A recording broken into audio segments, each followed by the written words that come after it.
네, 문재인 대통령이 취임 후 첫 번째 수석 보좌관 회의에서 받아쓰기, 계급장, 그리고 결론 없는 산무회의를 하겠다는 얘기를 했습니다. 직접 커피를 컵에 따라 마시는 모습도 보여줬는데요. 네, 관련 내용 두 분의 정치평론가와 함께 짚어보겠습니다. 네. 서가번 전 민주당 의원, 김광덕 전 한국일보 정치부장 나오셨습니다. 어서 오세요. 어서 오십시오. 안녕하십니까.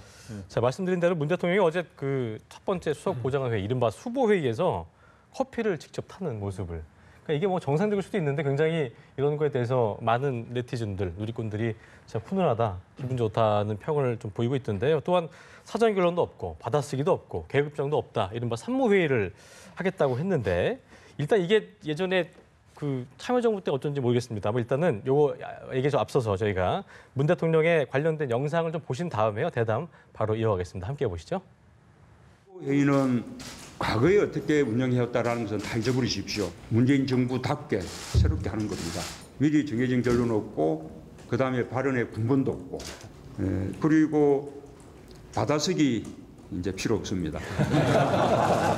대통령 지시사항에 대해서도 이견을 얘기할 수 있습니까? 대통령 지시에 대해서 이견을 제기하는 것은 해도 되느냐가 아니라 해야 할 의무입니다. 네, 함께 보셨는데요. 정말 좀 뭐 화기애애한 느낌인 것 같습니다. 어떻게 보셨는지요? 우선 기분 좋지 않습니까? 보기 좋지 않습니까? 네, 그런 것 같습니다. 예, 국민들도 좋아할 것 같습니다. 좋아하시더라고요. 과거 정부, 이전 정부, 박근혜 정부 가장 큰 대표 키워드가 사실 불통 아니었습니까? 우리 국민들도 대단히 불안해했고 또 속상해했었는데 어떤 소통하고 또 격의 없이 국정을 지시하고 전달하는 게 아니고 바닥만 쓰는 게 아니고 토론하고 거기서 생산적인 우리 국민들을 위한 이 생산적인 결론들을 정책들을 도출해낼 것이라는 우선 그 믿음이 생기는 것 같지 않습니까? 정권 초기에 우리 국민들에게 신뢰를 줄 수 있어서 대단히 다행이라고 생각을 합니다. 그래요. 김 부장님은 어떻게 보셨어요? 이전 정부 때도 출입 많이 하셨기 때문에 상당히 좀 색다르다는 생각이 드실 것 같기도 해요. 네. 저는 노무현 정부 때 출입 기자였고요. 그 당시에 그때 같이 계셨던 핵심 참모로 계셔가지고 취재도 하고 그랬었죠. 예. 그래서 그때에서 보면 제가 보기에 노무현 정부에서 한 발 더 진전되고 진화된 모습이었다. 근데 완전히 새롭게 된 것도 있지만 대부분 그 당시에 또 많이 했던 그런 거는 또 있습니다. 그래서 일단 또 박근혜 정부하고는 완전히 반면교사로 삼는 대비되는 이런 건데 박근혜 정부에서 대수비 회의라 그러지 않았습니까? 대통령 주재 수석 비서관 회의. 근데 어저께는 대통령 주재 수석 보좌관 회의로 이름이 한 글자가 바뀌었습니다. 대수비에서 대수보로 바뀌면서 바뀐 게 몇 가지가 있는데 대표적으로 어저께 이제 내 산무회의라 그러지 않았습니까? 그중에 하나가 무조건 받아쓰기 하고 이런 거 하지 말라 하는 거는 그 전에 박근혜 정부에서는 대통령이 쫙 말씀을 하시면 참모들 비서실장과 참모들이 계속 받아 적는 이런 모습을 텔레비에 이런 영상을 많이 봤었는데 소위 그래서 우스갯소리로 적자생존이라고 있었죠. 열심히 적는 사람이 살아남는다. 적자생존인데 그런데 적자생존인데 어저께는 받아쓰지 않는 이렇게 하라는 게 또 달라진 거고 또 어저께는 대통령이 이제 대통령의 이게 대해서도 이견을 제시하고 노하는 거는 그냥 괜찮다 정도가 아니라 그건 의무다. 참모의 의무다 그랬어요. 그래서 이것도 박근혜 전 대통령 때는 노를 하면 사실 굉장히 부담스러웠거든요. 사실 박근혜 전 대통령뿐만 아니라 역대 대통령 때 이 대통령 앞에서 노한다는 게 사실은 굉장히 어려운 것 같더라고요. 제가 출입해 보니까 그 당시 노무현 정부 때도 굉장히 그 당시도 유연하게 했음에도 불구하고 노한다는 게 그렇게 쉬운 건 아니에요. 그래서 어저께 그거는 공식적으로 이견을 말하는 건 참모의 의무라고 그랬으니까 그게 이제 그 전에 노하면은 대통령들이 소위 레이저 광선을 쏘는 경우가 많았는데 이제 지금 문 대통령은 일단 뭐 그렇게 안 하겠다고 했으니까 소위 레이저 광선 쏘기보다는 문샤인을 이제 비치겠다 뭐 이런 거 아니겠습니까? 그 김 부장님 말씀대로 그 우리 서 의원님 그전 참여정부 시절 때 이렇게 노해 보신 적 있으세요? 그때도 우리 국민들 다 기억하실 겁니다만은 국무회의 때 김근태 그 보건복지부 장관이 계급장 떼고 합시다. 이런 그 말씀들도 하셨던 기억이 있고요. 실질적으로 토론을 좋아하셨습니다.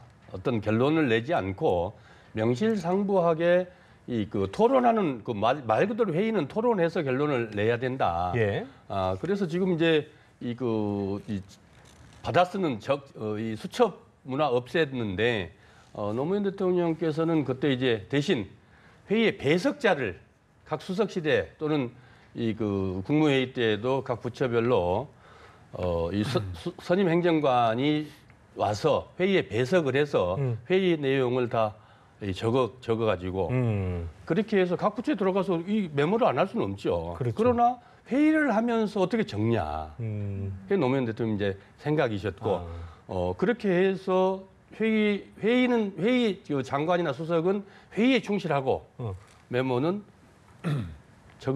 선임 행정관이 와서 배석해서 적어가지고 가서 그거 가지고 가서 이제 각 부처나 또 각 수석실에서 업무를 해라. 근데 지금은 보니까 배석자는 따로 두지 않고 내부 인트라넷을 통해서 통신망을 통해서 다 회의 기록들을 각 수석실로 좀 더 발전된, 더 발전되고 진전된 거죠. 그러니까 하나만 한마디만 이야기하면요. 그러니까 이제 노무현 정부에서의 탈권위 소통이 사실 그전 정부에 비해서 굉장히 발전되지 않았습니까? 예. 근데 이번에 문 대통령이 와서는 그보다 더 한 단계 더 진화된 모습을 보이고 있는데 그 커피를 직접 타는 모습을 어저께 보였는데 이거는 사실 노무현 정부에서도 잘 아시겠지만 당시에도 국무회의 직전에 보면은 그 국무회의실 입구들은 그때 세종시력 같은 데서 열렸죠. 그렇습니다. 그 앞에 이거 보면 이렇게 커피를 혼자 타 먹을 수 있도록 해서 그때 대통령과 총리와 장관들이 직접 타서 먹었습니다. 타셨군요, 직접. 예, 그래서 그런 것들은 그 전에도 노무현 정부 때도 있었던 거다 이렇게. 근데 어쨌든 그게 10년 전이기 때문에 저희가 어쨌든 상당히 좀 이색적이다 이런 느낌이 그 사이에 들었던 것 같아요. 이명박 박근혜 정부 들어서면서 그런 것이 다 없어지고 아주 권위적인 청와대 회의 모습들이 우리 국민들에게 비춰지고 또 실질적으로 그렇게 운영이 됐고요. 그나마도 그 회의조차도 사실 그 나중에는 박근혜 정권 때는 대통령 그 수석 회의조차도 그렇게 많이 참석하지를 않았지 않습니까? 그렇습니다. 자, 또 하나 눈여겨볼 게 문재인 대통령이 박근혜 전 대통령이 임명했던 국무위원과 오찬을 가졌다고 합니다. 지금 정부가 교체되고 또 내각 인선이 진행되는 상황 속에서 충원을 좀 경청하고 싶다 이런 의미로 좀 연 것 같은데 어떤 의미가 있을까요? 네, 그래서 지금 현재 문재인 대통령이 박근혜 정부에 임명된 장관들하고 지금 사실상 일시적이지만 일종의 동거 체제로 지금 가고 있는 거 아닙니까? 그렇죠. 불가피하게 될 수밖에 없는 거죠. 왜냐하면 이낙연 총리 후보자가 총리로 공식 임명된 이후에 공식 제청 절차를 거쳐가지고 이제 해야 이게 일반적인 인선 원칙에 맞는 건데 지금 예외적으로 지금 외교장관 후보자라든가 이런 사람들만 급한 외교안보 이런 거 급하기 때문에 유일로 경제부총리가 대신 인사 제청을 한 상황입니다만은 그렇기 때문에 일정 정도 동거가 불가피하고 또 새로 장관 후보자가 임명이 되더라도 또 청문회 거쳐서 임명될 때가 시간이 걸리거든요. 그렇기 때문에 그러한 것들을 이 동거 체제 동안 잘 지내면서 특히 국정 운영에 특히 외교안보라든가 경제 분야는 한치의 또 빈틈이 생겨서는 안 되거든요. 그런 측면에서 협조를 하는 측면도 있고 또 하나는 항상 과거 정부를 반면교사로 삼든 또 그거를 또 한 단계 더 진화를 시키든 어떻든 과거 정부의 경험이 그거를 듣는 게 굉장히 중요하거든요. 거기 들으면서 이거는 보완을 해야 되겠고 이런 거는 이런 걸 주의해서 잘 승계를 해야 되겠구나 이런 게 있는데 제가 최근에 그 박근혜 정부에서 청와대 수석을 했던 사람하고도 연락을 해봤더니 자기도 자기를 이 새 정부에서 자기를 아는 사람들이 공식적으로 다 인수인계 작업을 한 건 아니지만 전화가 많이 오고 해서 자기가 특히 이제 경제 분야고 그래서 이런 것들은 좀 이건 참고하고 이건 이렇게 해서 굉장히 지금 현재 이 경제 상황이 굉장히 녹록한 상황이 아니다. 세계 경제가 좀 나아지려는 게 있지만 이렇게 이런 걸 주의해야 된다. 이런 말들을 서로 하면서 그런 것들은 굉장히 필요한 것 같습니다. 이번 초에 그 봉화에 그 노무현 대통령 추도식에 오셔서 추도사 때 그 민주정부 10년 김대중 노무현 정권 그 10년 그다음에 이 박근혜 정권 이명박 정권 10년 그 모든 그 과정들을 공과 공은 공대로 취하고 과는 개선하겠다. 다 그런 것들을 반면교사로 삼겠다라고 그래요. 분명하게 입장을 밝히셨고 실제로 정부를 끌어갔던 중요한 장관들 아니겠습니까? 네. 그분들의 그 얘기를 경청하고 또 토론하는 것은 대통령으로서 대단히 국민을 위해서 좋은 일이라고 생각을 그래요. 합니다. 오늘 간담회 예. 컨셉도 뭐 격려와 경청이었다고 하니까 예. 잘하고 계신 것 같습니다. 네. 자, 문 대통령이 가족생활비 어제 얘기했었는데 대통령의 봉급으로 처리하겠다 이렇게 밝혔습니다. 특수활동비 사용 관행을 뜯어고치겠다고 어제 이제 그 이정도 비서관이 간단하게 브리핑을 했었는데요. 이 배경 어떻게 좀 봐야 되겠고 어떻게 좀 보셨는지 좀 들어볼까요? 예, 특수활동비 53억 42% 127억 중에서 53억 예. 42%를 줄여서 청년 일자리 그다음에 소외계층 지원 사업으로 쓰겠다 이렇게 발표해서 국민들이 또 한번 놀라고 사이다 같은 그런 정책이다 발언이다 이렇게 다들 좋아하고 계시는데요. 사실 이제 저도 저희들 특수활동비라는 게 참 이번에 또 검찰들 부적절한 그 식사 또 이 돈봉투 사건으로 해서 우리 국민들의 지탄을 받게 됐고 이게 수면 위로 떠올라서 드디어 이제 더 이상 이게 개선하지 않고서는 안 되겠다라는 이 그 의지의 이 표현이라고 생각을 합니다. 대통령이 먼저 솔선수범해서 분명하게 입장을 밝혔고 차후에 이제 각 부처들 이 제도와 그 원칙과 기준을 마련해서 이걸 분명하게 개선하겠다라는 그 의지의 표현이라고 생각이 되고 참 그 잘한 일 같으세요. 그래요. 네. 김 부장님 보실 때도 뭐 이게 다른 타 부서들에 대해서도 영향이 좀 갈 수 있겠죠? 청와대부터 시작을 네, 했다는 일단 어저께 한 것 중에 일단 눈길을 끄는 거는 네, 특수활동비 줄이겠다는 것도 굉장히 중요하지만 첫째 그 사적 생활비 예. 이런 것들 예를 들어서 뭐 자기가 개인적으로 쓰는 치약 칫솔 비용이라든가 자기 가족들의 먹는 식사 비용이라든가 이런 것들은 대통령이 그동안 국가 예산으로 사실상 해왔거든요. 관행적으로. 대통령의 업무가 이게 완전히 공적인 과 사적인 게 정확히 구별이 안 되다 보니까 청와대에서 이루어지는 이런 비용들은 사실상 청와대 관행이었군요. 관행으로 그렇게 사실 되온 게 사실인데 이거를 분명하게 이 딱 규정을 이게 뭐 돈이 그게 액수의 크고 작음을 떠나서 분명히 구별해서 이거는 내 사적인 비용으로 그때 내 월급에서 제하겠다. 이걸 밝힌 거는 상당히 의미가 있다고 생각합니다. 그런 것들이 바로 이제 깨끗한 정치의 소위 모범을 대통령이 솔선수범함으로 인해서 그게 전부 이제 밑으로 공직사회에 전파가 될 수 있는 것이고, 근데 이런 거는 원래 외국 같은 경우서도 지금 대표적으로 이렇게 하고 있는 나라 미국이 그렇게 하고 있어요.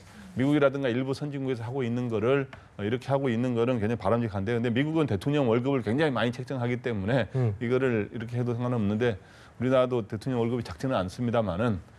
우리는 대통령이 연봉이 올해 한 2억 1천만 원 정도 되죠. 그래서 이제 그런데 또 이렇게 하겠다는 게 굉장히 의미가 있고, 또 하나는 이제 아까 특수활동비를 그 관련된 겁니다만은 특수활동비는 영수증 처리 안 하고 네. 국가 기밀과 관련된 이런 운영에 대한 거를 이렇게 쓸 수 있는 현금으로 지급하는 이런 건데 이거를 대폭 절감을 하겠다. 그렇게 쓰는 거를 청와대 그 부분을 굉장히 줄이겠다 이렇게 함으로써 인해서 그것도 저는 의미가 있다고 생각하는데.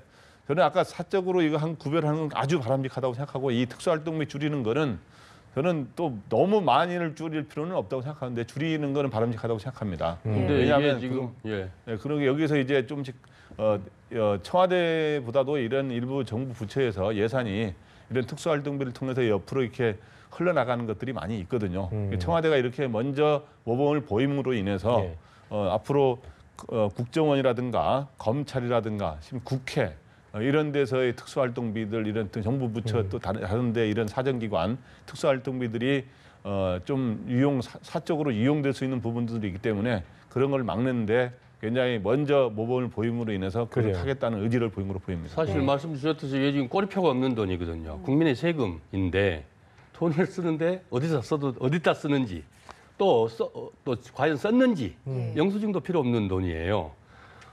사실 그래서 국회가 열릴 때는 예산 심의를 할 때마다 소위 말해서 이 특수 업무비가 단골 메뉴로 와서 이거 대폭 줄여야 된다 또는 없애야 된다 논란이 뭐 10년도 더 됐습니다. 그래도 한 푼도 줄이지도 못하고 오히려 늘어났거든요. 계속해서. 실제로 지금 한 8,800억 정도 돼요. 그럼 청와대를 비롯해서 국정원, 검찰, 경찰, 국방부 이른바 소위 업무 자체가 특수성이 있긴 합니다만은 네. 힘센 부서에 거의 다 들어 있거든요. 8,800억 중에 보니까 뭐 국정원하고 국무부 그렇습니다. 쪽에 할당량이 거의 한 7, 80%. 불가피하게 말씀 주셨듯이 우리 김 의원님 말씀 주셨듯이 불가피하게 이게 없앨 수는 없어요. 그러나 이 기준과 원칙을 분명히 제도적으로 만들고 또 실제로 관행처럼 쌈짓돈처럼 이번에 검찰 그 돈봉투 사건 봤지 않습니까? 부적절한 식사 사건 그냥 관행처럼 주머니 쌈짓돈 쓰는 거예요. 그러면 안 되겠죠. 예. 국민의 세금을 혈세를 그래서 대통령이 이렇게 나부터 청와대부터 심지어는 내 밥값은 내가 내겠다 이렇게 분명하게 의지와 결단으로 각 부처에 보는 사실 준엄한 메시지라고 생각을 합니다. 예. 네. 또 문재인 대통령이 조국 민정수석을 통해서요 국가인권위원회 위상을 강화하라고 지시를 했습니다. 예. 이 국가인권위원회가 김대중 정부에서 출범한 독립기구인 것으로 알고 있는데 이 배경이 뭐라고 보시고 또 의미는 어떤 게 있다고 보십니까?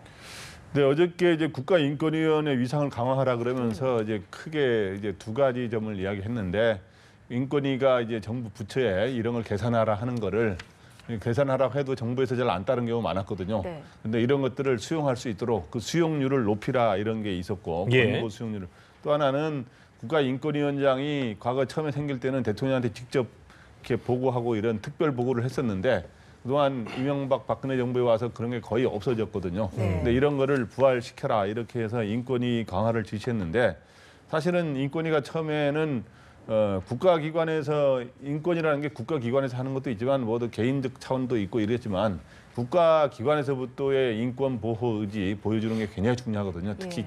경찰이라든가 이런 사정기관들 국민들한테 진짜 이렇게 무슨 권위의 이런 기구로 다가서는 게 아니라 국민들한테 오히려 따뜻하게 대해주는 이런 게 돼야 되는데 이런 것들을 이제 했기 때문에 인권위가 그런데 이명박 박근혜 정부 과정에서 그 뭐 특정 사람을 현병철 위원장 시절에 사실 인권위 위상이 많이 약화됐어요. 그렇죠. 최근에 이제 이성호 위원장이 되면서 조금 그 전보다 다시 나아지고 있는 이런 식으로 돼 있는데 이거를 한 단계 인권위의 위상을 강화하고 가다 넘겼다고 하는 게 있는데 또 하나는 어저께 인권위를 거론한 이유 중에 하나는 검경 수사권을 조정하기 위한 전 단계로 네. 경찰의 인권 문제를 굉장히 그래요. 개선해야 된다. 그 전제가 그런 거를 강조하기 위해서 또 한 거론한 측면도 있다고 봅니다. 그래요. 네. 안 그래도 저희가 그 김지수 기자 그 리포트에서도 청와대가 경찰의 인권의식 향상 없이는 검경 수사권 조정이 없다는 점 분명히 했다는 점을 저희가 보도해드린 바 있는데요. 어쨌든 경찰도 발등에 불이 떨어진 상황인 것 같고 이게 좀 필요하다고 실제로 지금 볼수 있겠죠. 아까 말씀 주셨듯이 국민의 정부 김대중 대통령 때 이 인권위가 만들어져서 사실 이 그 소수자들 또 이 그 소외받는 사람들 예. 이런 사람들 그다음에 인권 침해 각종 지금은 사실 인권 상황이 많이 개선이 됐습니다만은 그런 그 사람들의 인권을 보호해주는 차원에서 만들어졌고 또 실제로 그 역할들을 국민의 정부 참여정부 거치면서 좋아졌고 세계 엠네스티에서도 우리 한국의 인권 상황들이 거의 선진국 수준으로 올라왔을 정도로 그 기관 평가가 좋았거든요. 네. 문제는 이명박 정권도 아까 현병철 그 위원장 저도 그때 운영하면서 어지간히 많이 그거 가지고 문제 제기하고 이래 했습니다만은 들어오면서 이제 인권위가 그야말로 불필요한 기구로 아예 그냥 필요 없는 기구로 전락시켜버리고 네. 박근혜 정부 때는 5년 내내 4년 내내 한 번도 보고를 받지 않는 네. 그런 그 유명무실한 기관이 돼버렸죠. 이제 문제는 지금 그래서 이 기관을 다시 실제로 명실상부하게 좀 격상시킨다는 거. 활동을 할 수 있게 대통령 특별 보고도 받고 그래요. 또 각 기관에서 또 권고율 채택까지 그 지수로 보고를 받겠다 이럴 정도인데 그거요. 그다음에 두 번째로 이제 지금 그 검찰개의 가장 핵심 중에 하나가 검경 수사권 독립 아니겠습니까? 검경 수사권 독립에서 사실 그 인권 지수가 가장 떨어지는 기관이 경찰과 그다음에 교도소로 그렇게 조사됐는데 우리 국민들이 검경 수사권을 분리해서 경찰이 수사권을 맡도록 하자는데 그렇게 크게 그 반대를 하지 않으면서도 걱정하고 있는 가장 큰 것 중에 하나가 경찰이 그간의 인권 문제를 과연 극복할 수 있을 것인지 그래요. 이 걱정이 많아서 어제 조국 수석이 분명하게 입장을 밝혔더라고요. 네, 예. 그래요. 네, 이제 어제 이낙연 국무총리 후보자에 대한 인사청문회가 일정을 모두 마쳤는데요. 그렇습니다. 오늘은 인사청문 보고서 채택 여부를 이제 논의합니다. 여야가 모여서 아무래도 국회 인준을 받을 것이다라는 전망이 좀 우세한 것 같은데 어떻게 좀 예상하세요? 네, 그래서 저는 결국에는 국회 임명 동의될 가능성이 높다고 보고 있고요. 단지 이제 그게 오늘 청문 보고서가 오늘 채택이 되면 29일 본회의에서 처리가 되는 거고, 오늘 채택이 안 되고 좀 더 정치적인 또 힘겨루기가 이루어진다면 31일 날 본회의에서 이렇게 되는 그런 차이는 있는데, 이번에 청문회를 제가 이틀간 이렇게 지켜보면서 느끼는 게 어떻든 위장 전입 의혹이 네. 사실로 밝혀졌고 그걸 시인하지 않았습니까?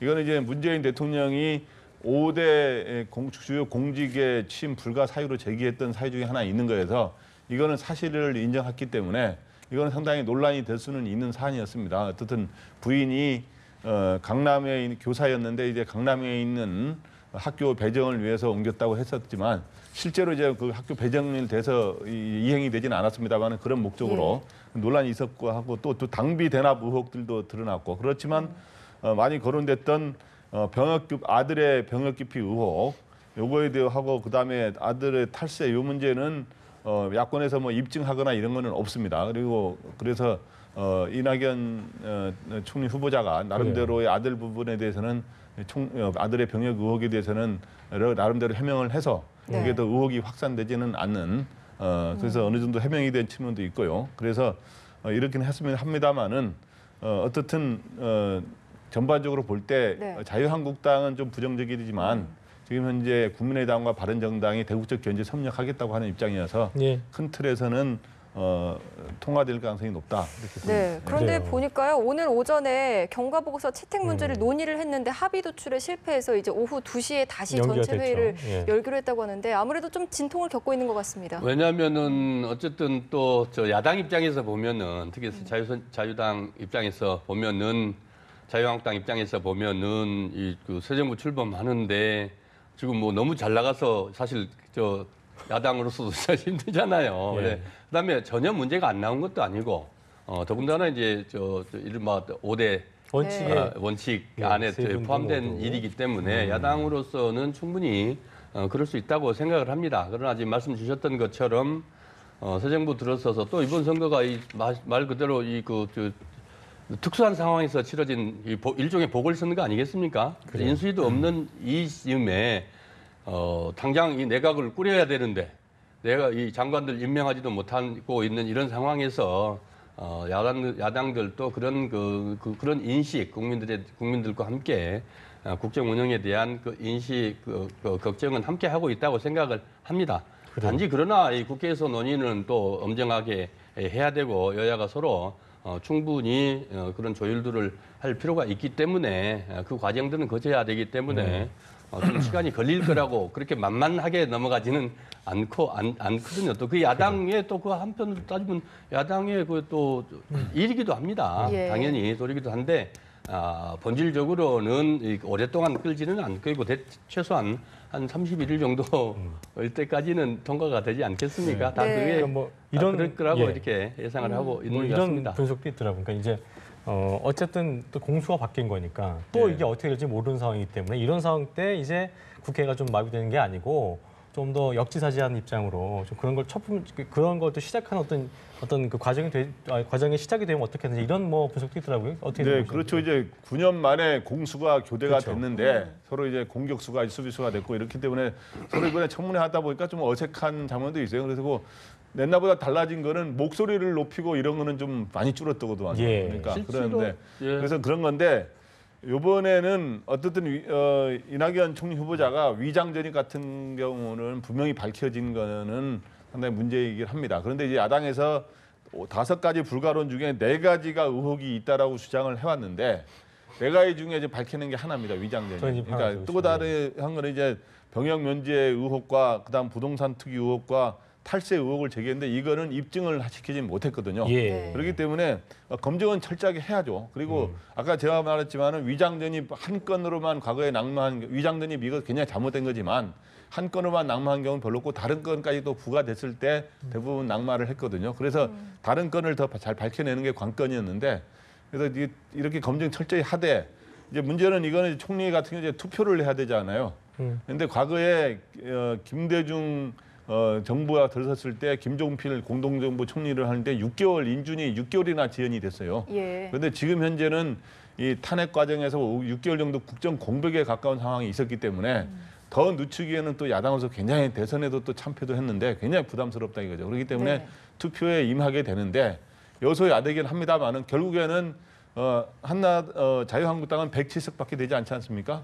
그러면은 여기서는 과반 국회 제적위원 과반수 출석위원 과반수 찬성이 있으면 동의가 되는데 여기 결국에는 캐스팅 보트를 쥐고 있는 국민의당과 바른정당이 어떤 선택을 하느냐 그래요. 이게 이제 결론인데 두 당이 지금 현재 반대하기보다는 대국적 견제에서 협력하겠다는 쪽으로 나오고 있어서 예. 결국에는 통과될 가능성이 높다 이렇게 보는 그래요. 거죠. 제가 아까 실제로 점점 이명박 정권 처음 들었을 때 이거 민정부 10년 만에 이제 정권 교체가 됐지 않습니까? 네. 그때 한승수 총리 첫 총리가 한승수 총리 그 내정했는데 청문회 때 그때 백화점처럼 많았어요. 사실 그럼에도 불구하고 이 그 정부 출범하는데 협조하자. 그래서 바로 출범해서 국정 운영할 수 있도록 협조하자. 그렇게 해서 그때 상당히 많은 문제가 있었음에도 불구하고 그때 그 국회에서 청문회 그 청문 보고서 채택하고 표결 처리해서 그렇게 그 꾸리는데 협조했던 전례도 있거든요. 네. 또 그런 것들이 다 가만히 될 거라고 봅니다. 근데 어쨌든 이제 시작하는 입장이기 때문에 그렇습니다. 또 좋게 하고 있는 입장에서 어쨌든 그 5대 인사 원칙에는 걸리게 된 거니까 예. 이에 대해서 어떤 청와대 공식 해명이 좀 있지 않아야 되겠냐 뭐 이런 그 얘기도 있더라고요. 어떻게 좀 보시는지 부분은. 처음 그 할 때 총리 내정자가 강경. 분명히 스스로 밝혀서 사과를 했고 또 실제로 뭔가 청문 과정 중에 뭐 이렇게 불거져 나온 게 아니고 좀 걸리게 돼서. 예, 네. 본인이 직접 돼서 또 사과를 했기 때문에 네. 또 말씀 주셨듯이 다른 건들이 또 뭐 그렇게 큰 것들이 있었던 것도 아니고 가장 큰 기준 하나는 잘 아시다시피 이게 지금 청문회가 도입되기 이전에 예. 이 공직에 나온 이유가 아니고 30년도 더 된 기자할 때에 있었던 일이거든요. 우리가 국회에서도 저도 이제 같이 청문회를 했습니다만은 큰 기준 중에 하나가 이 청문회라는 인사청문회 제도가 생기기 이전에 일어나는 것이냐 이후에 이 발생한 일이냐도 중요한 기준점 중에 하나로 이렇게 하거든요. 지금 그 유일호 부총리도 사실 이 위장취업 가지고 예. 그래서 위장취업이 아니고 그래요. 예, 이 문제를 네. 가지고 문제가 됐습니다마는 뭐 그때 별 탈 없이 그렇게 청문회 통과시켰거든요. 그래 일단 예. 오후 2시 전체 회의도 연기가 돼서 이걸 이제 언제 다시 논의하기로 했기 때문에 어떻게 될지 좀 저희가 좀 두고 지켜봐야 될 부분인 것 같습니다. 네. 예, 오늘 알겠습니다. 대담 여기서 마무리 짓겠습니다. 예. 두 분 고맙습니다. 고맙습니다. 예.